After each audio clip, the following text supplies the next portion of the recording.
Bab 64 Siapapun yang berani menyentuhmu, aku akan membunuhnya. Kamu seperti anjing terkutuk. Huang Fengnian menendang Cao Qing ke tanah. Masih belum puas, dia menendangnya beberapa kali lagi. Menendang dan memarahi pada saat bersamaan. Tuan Zhao adalah pahlawan di Kabupaten Yunnan. Tanpa dia, kita semua akan menderita menghadapi wabah ini. Sekarang wabahnya baru saja hilang, kamu malah ingin menuntutnya. Ini lebih buruk dari binatang buas. Hakim Huang, mohon dengarkan penjelasan saya. Cao Qing tidak melawan, dan menahan rasa sakit sambil berkata, orang-orang mendengar ketika wabah belum menyebar, Zhao Ping mulai menggali bahan obat dan membuat sup obat. Setelah wabah merebak, dia memberikan konsultasi gratis dan membagikan sup obat dengan gratis. Bahkan ketika desa-desa tersebut ditutup, dia masih akan membeli biji-bijian yang bertunas dari penduduk desa Siping dan desa Xia. Apa yang dia inginkan dengan biji-bijian yang bertunas? Bukankah itu membuang-buang uang? Dan berapa biaya yang harus dikeluarkan untuk membeli gandum sebanyak itu dengan harga yang pantas? Jika ini diberikan kepada kita, mata Huang Fengnian juga berbinar. Ada hampir 3.000 orang di desa Siping, dan setiap orang mendapat jatah 2 hektar tanah subur. Hasil per hektar adalah 1 ton, dan 1 ton bernilai 600 koin, yang berarti lebih dari 3.000 tael perak. Selain itu, belum termasuk milik desa Xia, ada juga wilayah di gunung yang baru dibuka dan diolah sendiri oleh para warga. Jika dia tidak memiliki 10.000 tael perak, dia tidak dapat melakukannya sama sekali. Membeli biji-bijian yang bertunas dan memberikan uang gratis kepada mereka yang tak tersentuh tidaklah sebaik memasukkan uang itu ke kantong Anda sendiri. Huang Fengnian sedikit terharu. Tapi dia masih berpura-pura murung dan berkata, Cao Qing, Zhao Ping adalah pahlawan seluruh Kabupaten Yunnan, bagaimana kita bisa menginginkan peraknya? Cao Qing telah memperhatikan perubahan di wajah Huang Fengnian, dan kecerahan yang terlihat jelas di matanya tidak luput dari matanya. Mendengar ini, dia mencibir. Pahlawan. Saya kira tidak demikian. Apa artinya? Huang Fengnian menatapnya dan bertanya. Hakim Huang, coba pikirkan, selama berabad-abad, setiap kali wabah merebak, biasanya berapa banyak orang yang sakit? Cao Qing bertanya. Sebagai hakim daerah, Huang Fengnian baru-baru ini memeriksa banyak catatan dan mengetahui hal ini dengan sangat baik. Tanpa pikir panjang, dia berseru, mungkin paling banyak ratusan orang, atau setidaknya puluhan orang.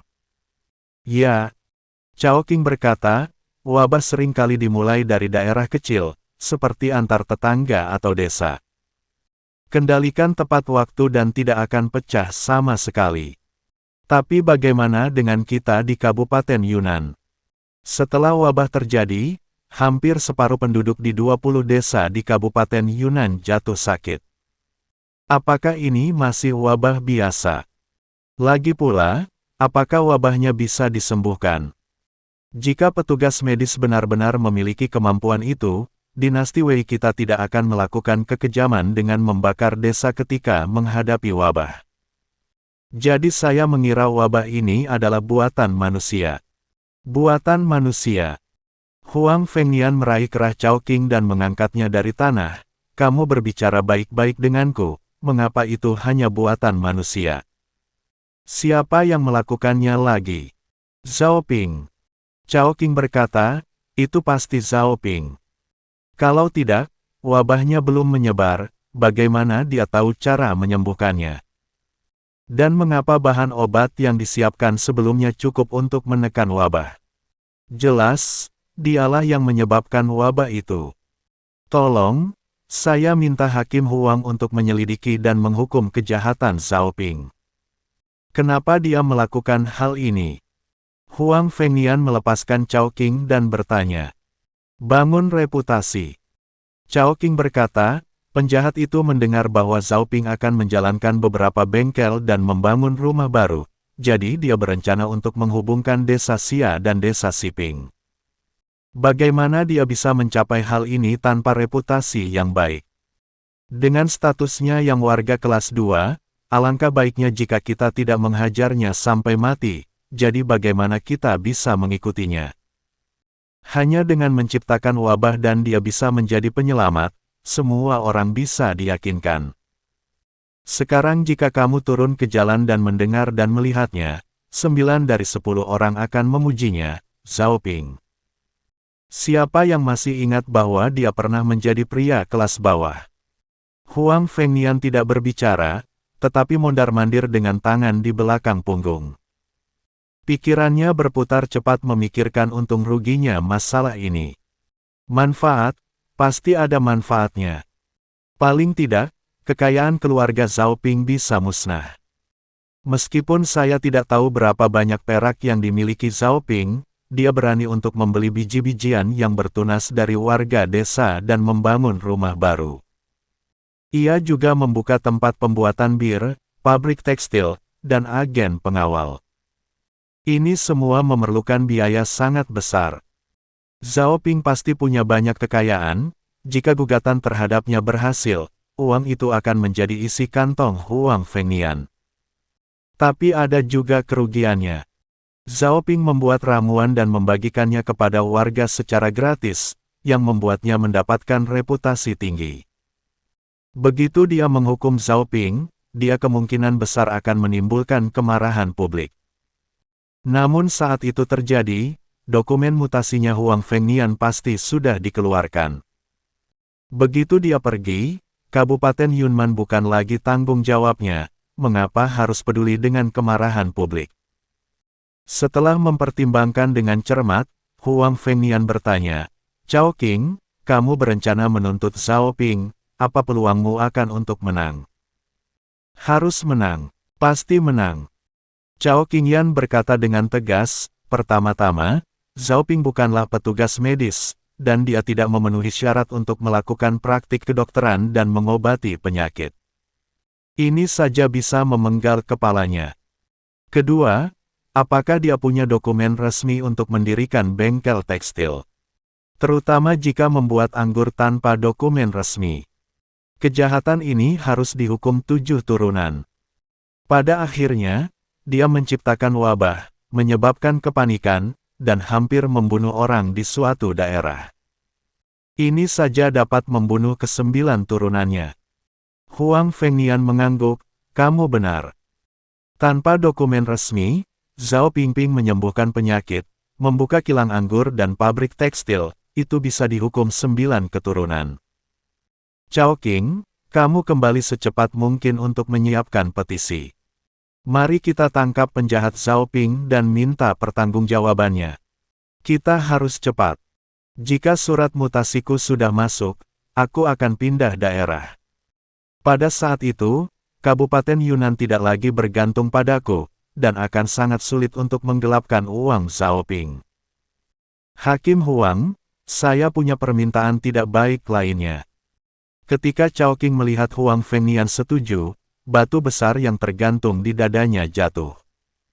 Lalu dia mendekat dan berkata sambil tersenyum, "Jika aku bisa, aku akan berusaha sebaik mungkin untuk memenuhinya." Sekarang keduanya dengan suara bulat bersatu mengincar Zhao Ping, mereka seperti belalang di tali, nada suara Huang Fengnian menjadi sedikit lebih lembut. Chao Qing juga seorang petugas medis, dan dia juga ingin mengambil langkah maju. Chao Qing berkata, "Bisakah saya menetap di pemerintahan daerah dan menjadi dokter resmi?"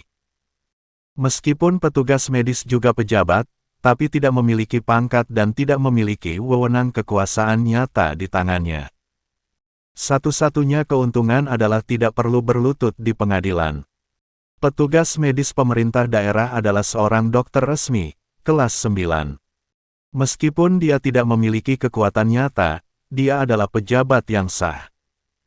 Dia tidak hanya memiliki dokumen pengangkatan, tetapi dia juga dapat menerima gaji dari istana. Dia adalah orang yang benar-benar eksistensi kerajaan. Chao Qing sudah lama mendambakan posisi itu. Namun, Keluarga Feng begitu kuat sehingga dia tidak mampu menyinggungnya. Sekarang keluarga Feng telah runtuh, ada lowongan untuk petugas medis daerah, dan dia bisa mengisinya. Dan hal ini tidaklah sulit, Huang Fengnian hanya perlu mengeluarkan dokumen pengangkatan, mencapnya dengan stempel resmi, dan kemudian melaporkannya ke pusat pemerintahan. Bisa. Huang Fengnian setuju, tapi di dalam hatinya dia sangat menghina. Dokter resmi kabupaten. Sungguh pemikiran yang indah. Hanya dengan modal membuka mulut saja, bisa mendapatkannya. Setelah Zhao Ping dihukum, dia akan dipindahkan. Jika dia berperilaku baik dan berprestasi, dia mungkin akan mendapatkan kenaikan pangkat dan jabatan. Dia tidak terlalu peduli dengan permintaan Chao Qing, yang dia pedulikan hanyalah uang, perak. Zhao Ping tidak mengetahui akan hal ini. Setelah membuat gula dan sabun, dia bertempur lagi dengan Liu Mengru, bekerja keras di malam hari lalu tidur nyenyak. Segera setelah bangun dan makan pagi, seorang pegawai pengadilan datang. Dia juga mengenal kepala petugas Yamen, namanya Zhang He. Dia adalah pimpinan petugas pengadilan. Dialah yang memimpin penggerebekan di rumah Hu Xingye sebelumnya. Dia juga makan malam di rumah Zhao Ping. Saat mengobati flu beberapa hari lalu, Zhang He melakukan yang terbaik. Sangat rajin dan sibuk. Zhao Ping memiliki kesan yang sangat baik terhadapnya. Ketika dia melihatnya datang, dia buru-buru menyapanya dan berkata, "Tuan Zhang, angin harum apa yang membawamu ke sini? Apakah kamu sudah makan? Bagaimana kalau aku meminta istriku memasakkan daging kelinci untukmu?" "Tuan Zhao, mengapa Anda masih berpikir untuk makan?" Zhang He berkata dengan cemas, "Kamu berada dalam masalah besar, tahukah kamu?" Zhao Ping tertegun sejenak, "Apa masalahnya?" "Chao Qing ingin menuntutmu." Zhang He berkata, "Pagi-pagi sekali, sebelum saya pergi ke pengadilan, kepala daerah memerintahkan saya datang ke desa Siping untuk menangkap Anda dan membawa Anda ke pengadilan. Aku bertanya padanya apa yang terjadi, dan dia berkata bahwa Chao Qing menggugatmu, dan buktinya meyakinkan, dan dia ingin mengirimmu ke penjara. Jadi aku datang ke sini secepat mungkin untuk membantumu melarikan diri. Tuan Zhao, Anda telah menyelamatkan seluruh penduduk desa di Kabupaten Yunnan dan merupakan pahlawan besar kami. Saya akan berpura-pura tidak melihat Anda.